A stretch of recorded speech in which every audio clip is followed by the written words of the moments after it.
y'all. Morning. No justice. No peace. No justice. No peace. No justice. No peace. No racist. No peace. No racist. No peace. No racist. No peace. Look, y'all. I've been marching almost every day for the past week.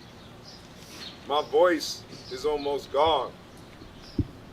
But George Floyd can't breathe. That's right. I can. Y'all can.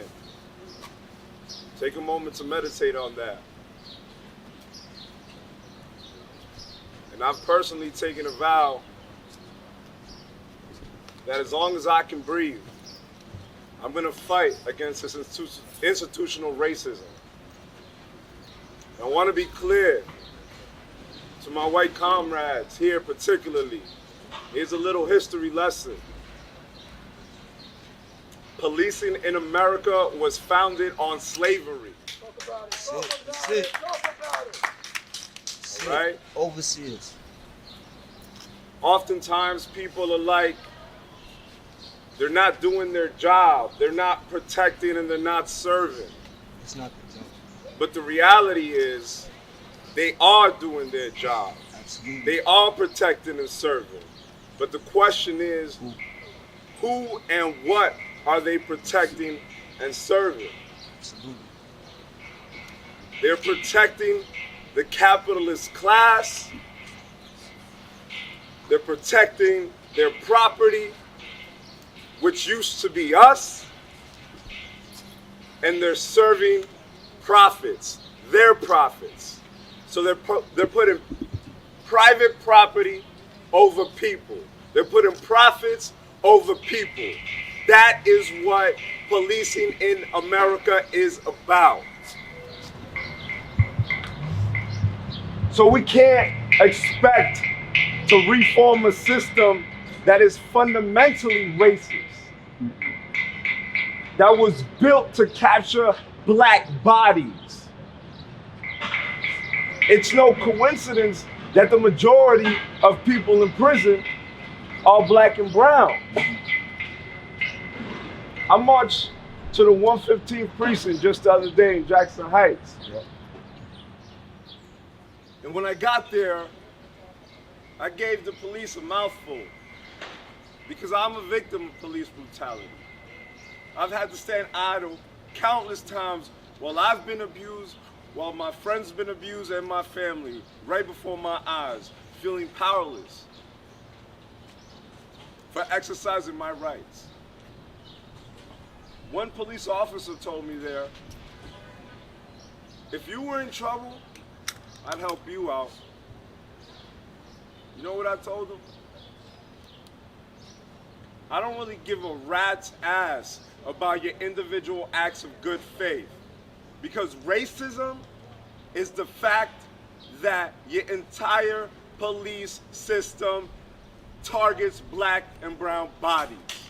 Talk about it. Come true. So I don't care if they're in the hood shooting hoops with our young black and brown brothers and sisters. I don't care if you're creating dialogue while you still shooting and killing our people. The other day I marched to one police plaza.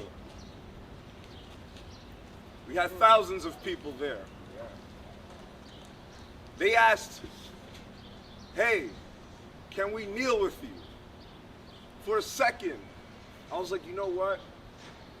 Doesn't sound like a bad idea. But I thought to myself, no. I told him no. No. Because this entire time,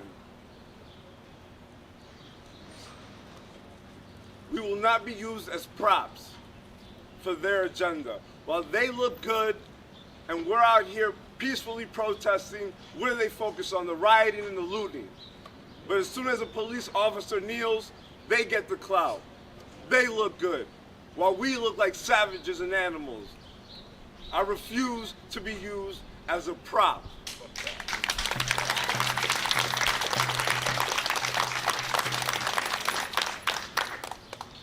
Racism is not just prejudice. It was a quote, and I'm paraphrasing. If a white man hates me, that's his problem. But if a white man has the power through the law to lynch me, that's my problem. That's racism. Racism is the fact that Queensbridge is 90% black and brown, and the majority of folks here are living in deplorably inhumane conditions. Talk about it. But you go to Park Slope, you go to Prospect Park, you go to the Upper East Side just across the river, where they're trying to connect the ferry now. People are living lavishly and happily. Is it a coincidence that those communities are predominantly white? That's racism. And until we change that, until we guarantee dignified housing for everyone, unless we guarantee health care for everyone, a job, and education, we could defund the NYPD, which we absolutely need to do. We can disarm the police, which we absolutely have to do. But it won't matter, because the issues in our communities will still prevail unless we are secured our most basic needs as humans. Because what's destroying our communities are the police. What's destroying our communities is lack of quality education. What's destroying our communities is lack of a dignified home. What's destroying our communities is lack of quality jobs and collective ownership. That's what's destroying our communities. So when I say no justice, no peace, I need you to say defund the police. No justice, No peace. no justice, No peace. no justice, No peace. no justice. No peace. When I say black lives, you say Matter. black lives. Matter. Black lives. Matter. Black lives. Matter. All powers to the people, y'all. All power to the people. Thank you.